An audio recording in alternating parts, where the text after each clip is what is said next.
4 மனிதர்களை சொர்க்கம் நேசிக்கிறது என்கிறார்கள் சாலிஹீன்கள். அதில் முதல் மனிதர் அல் ஜன்னத்து முஷ்தாகத்துன் இலா அர்பாத்தி நஃபர், 4 மனிதர்களை சொர்க்கம் நேசிக்கிறது, சொர்க்கம் ஆசைப்படுகிறது.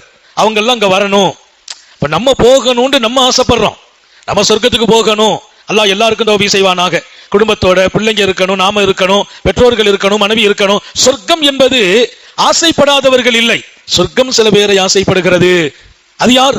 சஹாபாக்கள்ல சில தனிநபர்களை சொல்லி இவர்களை சொர்க்கம் விரும்புகிறது என்றார்கள் ஸல்லல்லாஹு அலைஹி வஸல்லம். அவர்கள் எல்லாம் கொடுத்து வைத்தவர்கள், கண் முன்னாலேயே உட்கார வைத்துக் கொண்டு சொர்க்கம் உங்களை தேடுகிறது என்று உத்தம நபி ஸல்லல்லாஹு அலைஹி வஸல்லம் சுப செய்தி சொன்ன போது அந்த பெருமக்கள் எத்தனை மகிழ்ச்சி அடைந்திருப்பார்கள். ஆனால் எல்லோருக்குமாக ஒரு செய்தியை நமது சாலிஹீன்கள் எழுதுகிறார்கள், சொர்க்கம் 4 பேரை தேடுகிறது. முதலில் தாலில் குர்ஆன், யார் முதல் மனிதர்? குர்ஆனை ஓதிக்கொண்டிருக்கிறவர்கள், அவர்களை சொர்க்கமே ஆசைப்படுகிறது. அல்லாஹ் உங்களுக்கும் எனக்கும் தௌபீக் செய்வானாக. இந்த உம்மத்தின் மிகப்பெரிய பொக்கிஷம் திருக்குர்ஆன். இந்த உம்மத்துக்கு தரப்பட்ட பாக்கியம் குர்ஆன். குர்ஆனோடு உங்கள் உறவுகள் அதிகமாகட்டும். குர்ஆனை நீங்கள் ஓதுங்கள். மறுமையில் அல்லாஹ் சொல்வான், உலகத்தில் நீ ஓதியதை போல் இங்கே நீ ஓதுவாயாக. உலகத்தில் செய்த எந்த அமலையும் அங்க செய்யறதுக்கு உத்தரவு கிடையாது. உலகத்தில் நீ தொழுததை போல் இங்கே தொழுவாயாக, நோன்பு வச்சதை போல் நோன்பு வைப்பாயாக அல்லாஹ் சொல்றது இல்ல. குர்ஆனை ஓது.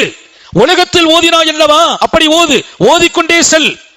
நீ சென்று எங்கே முடிப்பாயோ அத்தனை தூரமும் உனக்கு சொர்க்கத்தின் இடம் என்பானா அல்லாஹ். சுப்ஹானல்லாஹ். இங்க ஒரு வீடு இருந்தா இன்னொரு வீடு கிடைக்கணும்னு நினைக்கிறோம், இன்னும் ஒரு பங்களா கிடைச்சா நல்லதுன்னு நினைக்கிறோம், 1 ஏக்கர் நிலம் இருக்குது 2 ஏக்கர் இருந்தா நல்லது, பிள்ளைகளுக்கு வச்சிட்டு போகணும்னு நினைக்கிறோம். ஆசைகள் ஒன்றும் தடை செய்யப்பட்டதல்ல, அனுமதிக்கப்பட்டதுதான். ஆனால் நான் என் ஆசையை மறுமையை நோக்கி அமைக்க வேண்டுமா இல்லையா? அங்கே உள்ளதன் மீதும் ஆசை வேண்டுமா இல்லையா? நீ நடந்து செல், ஓதிக்கொண்டு செல். எங்கே நீ போய் சேருவாயோ, ஓதி முடிப்பாயோ, அங்கு வரைக்கும் ஒத்தனை இடமும் உனக்காக சொர்க்கத்தை நான் கொடுத்து விடுகிறேன். குர்ஆனை ஓதுனவங்க, கொடுத்து வச்சவங்க, ஹாஃபில்கள் கொடுத்து வச்சவங்க, நம்ம பிள்ளைங்களை ஹாஃபில் ஆக்குங்கள்.